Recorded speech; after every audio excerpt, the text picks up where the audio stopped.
The Celtics escaped the Magic 122-119 in overtime. I am Josue Pavon alongside Bobby Manning to break this one down. Bobby, where do you fall?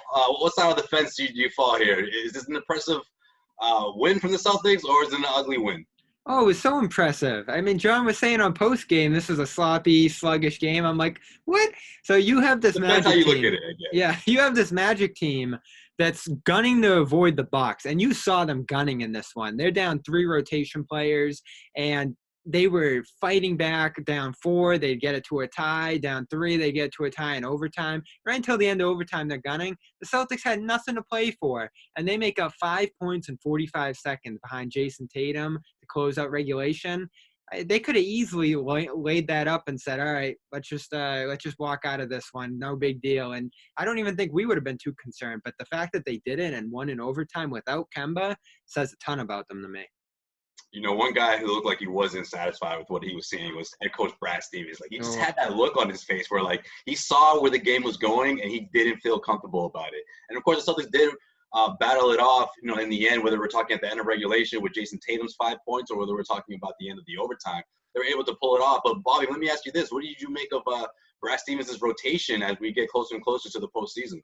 I loved it. I know we're going to talk about Gordon Hayward in the next video, but he was crucial to what Stevens was doing with that rotation. He'd get him in there with Robert Williams, Marcus Smart, Wanamaker, some of the bench unit. And even when Ojale was out there, and we've talked about Ojale quite a bit as being that 8th rotation guy, they were able to set him up for shots, mitigate some of the lapses that he had. And Hayward at the top line, even when that bench wasn't playing at the highest level, especially when Cantor got out there in that third quarter, this worked because of Hayward keeping everything together. This guy is such a steady hand. He scores, he rebounds, he sets up the offense. And today he exploded at such a level playing with that bench unit that I think everybody should just hang up the Hayward hate forever. At this point, like, he's proven himself this season that he's back.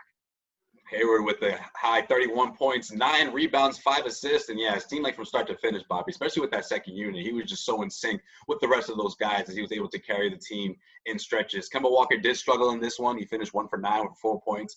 Did have a huge offensive rebound. But I think that's what, like, when you look at a game like this, I think you have to take the positives and weigh them.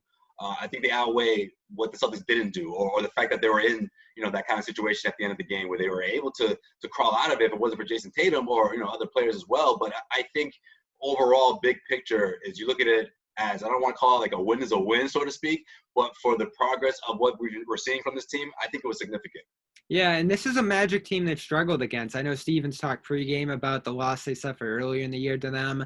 This is a playoff team, and this is a Steve Clifford team in particular that defends well. We saw him for years in Charlotte put up great top 10 defensive teams, and they were doing it again here. James Ennis, I can't even think of, like, the Boonzu and some of the other guys in that lineup we never even heard of. Terrence Ross with the threes from the bench. Yeah, so this guy gets a lot out of his players. He hasn't exploded at Brad Stevens level yet, but he's brought some, you know, mediocre teams to the playoffs, this Magic group included. And today, the level they played at, missing Fournier and Carter Williams and Aaron Gordon, they just keep gunning defensively. And so I look at this and say it's all in all an impressive victory. Now they're 4-2 in the bubble, and they have a good rotation set. This is like, we're not even done with the 8 games yet, and it feels like the Celtics have answered a lot of the questions.